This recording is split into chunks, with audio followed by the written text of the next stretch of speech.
Fitness ট্রেইনারকে সঙ্গে নিয়ে তারিক কাজী জাতীয় স্টেডিয়ামের পিচ চক্কর দিয়েছেন বেশ কয়েকবার। বোঝাই যাচ্ছে তার fitness up to the mark নয়, এমন সমস্যা আছে দলের আরও কয়েকজনের। তবে ম্যাচের আগে যে সপ্তাহখানেক সময় রয়েছে, এর মধ্যে সবাই পুরোপুরি ফিট হয়ে উঠবেন বলে প্রত্যাশা টিম ম্যানেজমেন্টের। কম বেশি ইনজুরি বা ফিটনেসের ব্যাপারে যা থাকে, আসলে ওখানে আমাদের যে ফিজিও বা ট্রেনার যারা আছে তারা ওই অনুযায়ী একটা ট্রেনিং সেশন করছে। তাদেরকে সকালে জিম সেশন হয়েছে, তো আমি মনে করি না যে ওই রকম কারো ওইরকমভাবে করা ইনজুরি আছে। ভারী বৃষ্টি আর বজ্রপাতের কারণে প্রথম দিন অনুশীলন ভেস্তে যাওয়ার পর গোটা দল নিয়ে এদিনই পুরো টাইম পেয়েছেন হাভিয়ার ক্যাবরেরা। মোহামেডানের 6 ফুটবলার যোগ দিয়েছেন ক্যাম্পে, বাইরে কেবল হামজা চৌধুরী আর সমিত সোম।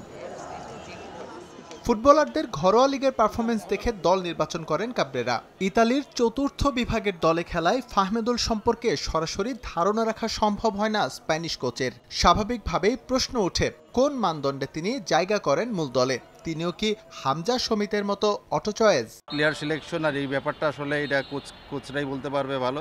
যাদেরকে ডাকা হয়েছে সবাই তো আসলে একই মানের অবস্থায় আছে, সেই জন্য ন্যাশনাল টিমে আসা। তো আমার মনে হয় কোচ পারফেক্ট যেটাকে আছে সেটা তাদেরকে নিয়ে মাঠে নামবে। এদিকে হংকং চায়না ম্যাচ সামনে রেখে জাতীয় স্টেডিয়াম পরিদর্শন করেছে কম্পিটিশনস কমিটি। সিঙ্গাপুর ম্যাচে যেসব জায়গায় ত্রুটি ছিল, এবার আর তার পুনরাবৃত্তি হবে না বলে জানিয়েছে বাফুফে। এছাড়াও স্টেডিয়ামে যেসব জায়গায় সংস্কার প্রয়োজন তা দ্রুতই শেষ করা হবে বলে জানিয়েছে competitions committee.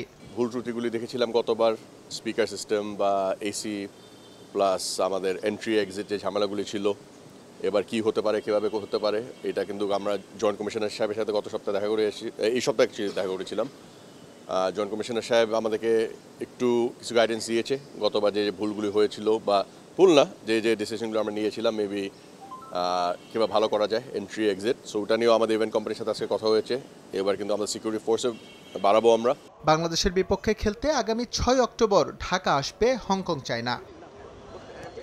S M Iqbal, সময় সংবাদ, ঢাকা।